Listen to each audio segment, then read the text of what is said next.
Well, good morning, everybody, and welcome to today's assembly. It's really nice to be with you. And we're still, that's interesting, isn't it? We're still talking about persistence.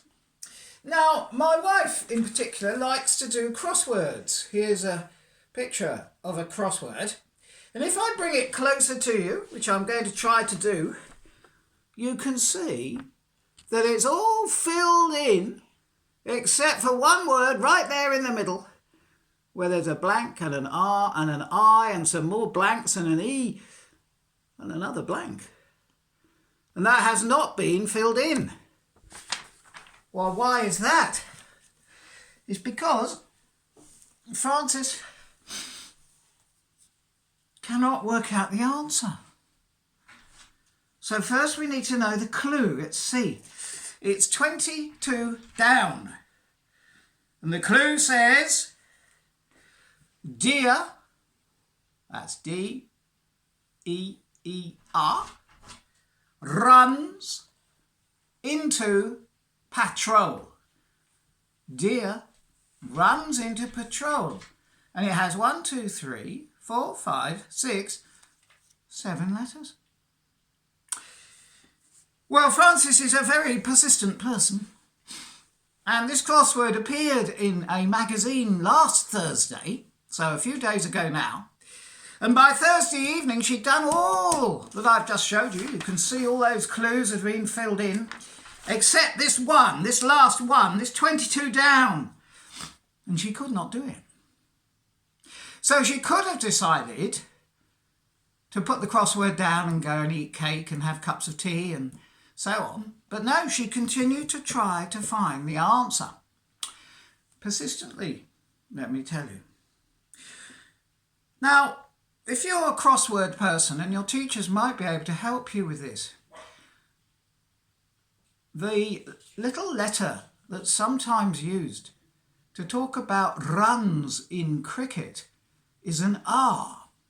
If you're keeping score at a cricket match, you might have to write a little R to show that somebody has scored a run. And you will see, when I show it to you again in a minute, that in the middle of the word that we're trying to solve, there is an R. Well, Francis thought that that R must mean run. And because the clue says deer runs into patrol, it ought to mean that the R is inside a word that means patrol. Well, can you think of a word that could go round?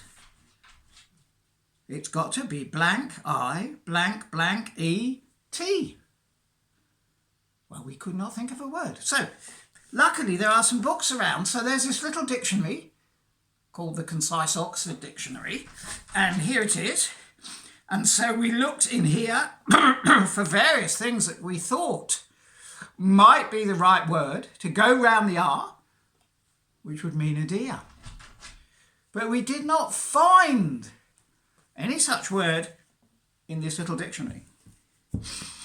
But Francis is very persistent. And because she's very persistent, she decided that she'd get a much bigger dictionary, this one. It says in here, by the way, that it's got 10,000 words in it. So we had a look through here, trying to find a word that would fit in the hole in the crossword that would mean deer. No. So more days have gone by, more cake has been eaten, more thinking has been done. And finally we got to this dictionary, which really is big. It's called the Complete Oxford English Dictionary, and indeed it comes in 2 volumes. So big is it. And finally, in here, in this one, we found a word which meant a deer, and it fitted in the hole, and the word was pricket. Now, you see, you live in the countryside, and a pricket, it turns out, is a 2-year-old fallow deer.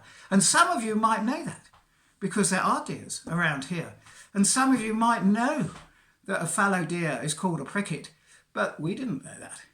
But luckily, with lots of time, lots of thinking, lots of persistence, we were, turn it off, we were able to find the right word.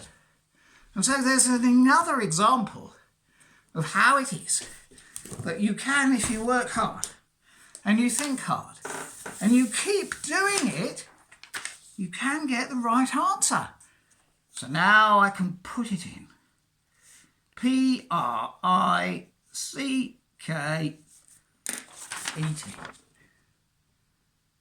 There we are. Thank you for listening to us. It's been good fun.